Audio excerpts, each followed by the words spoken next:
Hello അങ്ങനെ കാത്തിരിപ്പിനൊടുവിൽ got എന്ന ചിത്രത്തിൻ്റെ ഒഫീഷ്യൽ ട്രെയിലർ വരാൻ പോവുകയാണ്. അതിൻ്റെ ഏറ്റവും പ്രധാനപ്പെട്ട അപ്ഡേഷനാണ് ഇന്നൊരു വീഡിയോ ഭാഗത്ത്. വീഡിയോയിൽ മുൻപ് ഈ വീഡിയോ ലൈക്ക് ചെയ്യുക, ചാനൽ സബ്സ്ക്രൈബ് ചെയ്യുക. ഈ വരുന്ന ജൂലൈ ഓഗസ്റ്റ് മാസം ധാരാളം ചിത്രങ്ങൾ OTT റിലീസ് ചെയ്യാൻ പോവുകയാണ്.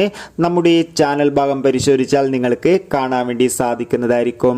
വെങ്കട് പ്രഭുവിൻ്റെ സംവിധാനത്തിൽ ദളപതി, വിജയ്, സ്നേഹ എന്നൊക്കെ പ്രധാന കഥാപാത്രങ്ങളായെത്തുന്ന ചിത്രമാണ് ഗോട്ട്. എല്ലാ സിനിമാ പ്രേമികളും ഒരേപോലെയാണ് ഗോട്ട് എന്ന ചിത്രത്തിൻ്റെ ഓരോ അപ്ഡേഷനും അറിയാൻ വേണ്ടി കാത്തിരുന്നത്.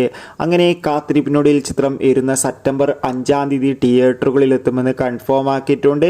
ഇപ്പോൾ ഇതാ ചിത്രത്തിൻ്റെ ഒഫീഷ്യൽ ട്രെയിലറിൻ്റെ അപ്ഡേഷനും കൂടി ലഭിച്ചിട്ടുണ്ട്. ആ അപ്ഡേഷൻ മറ്റൊന്നുമല്ല, ഗോട്ട് എന്ന ചിത്രത്തിൻ്റെ ഒഫീഷ്യൽ ട്രെയിലർ ഈ വരുന്ന ഓഗസ്റ്റ് 15-ാം തീയതി പുറത്തു വരുമെന്നാണ് അറിയാൻ വേണ്ടി സാധിച്ചിട്ടുള്ളത്. കാത്തിരിക്കാം ചിത്രത്തിൻ്റെ ഒരു കിടിലൻ ട്രെയിലറിനായി. എത്ര പേരാണ് ഗോട്ടിനായി കാത്തിരിക്കുന്നു? ബൈ.